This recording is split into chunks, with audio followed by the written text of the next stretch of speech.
Also tonight, as we told you, voters in the 11th District picked Shontel Brown to fill Marcia Fudge's seat in Congress. She is now the Secretary of Housing and Urban Development, of course. Brown defeated Republican Laverne Gore for that position. Let's turn now to Will Ewick, who was at Shontel Brown's watch party. And Will, I know that this race was called very early tonight, about 7:30 tonight. Is anybody still there? It's winding down here pretty quickly, Russ, because you mentioned it. It's been a party all night because this was one of the earliest calls in the entire country, sometime around 8 o'clock when Shontel Brown found out that she was going to be representing Ohio's 11th District. It was a party there for a while, and we are here in Warrensville Heights, where she started her political career as a councilwoman, and here is where she now finds she'll be going to Washington, D.C. tomorrow. This is not lost on me, the magnitude of this responsibility. To whom much is given, much is required.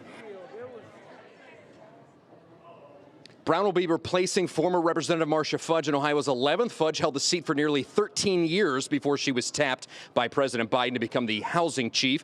Brown, the current chair of the Democratic Party of Cuyahoga County, position she tells me she plans to keep, at least in the short term, depending on the workloads. Now, because this was a special election campaign season for re-election, boy, you don't want to think about it. It's right around the corner. She'll only hold the seat for a year, but she tells me she's up for the task. As the chair, she's been campaigning for whether herself or someone else almost every year, but right now she wants to get focused on work for the people of the 11th District.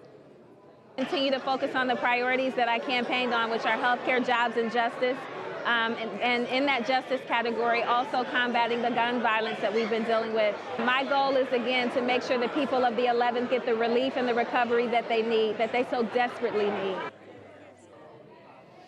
And you may have heard me mention it, Russ. She'll leave tomorrow morning to go to Washington, D.C. Again, this is a special election. There's not a big wait for a swear-in. She can start voting. She says that she plans on possibly starting voting tomorrow afternoon or Thursday morning. So she plans to have an immediate impact down there in Washington, D.C. Wow, right to work. And to amplify what you said, again, this is a special election, so she has to run again in another year. So not a lot of time to enjoy this, certainly. Filing in February. Set your clocks. Wow. All right. Will Ewick, thank you.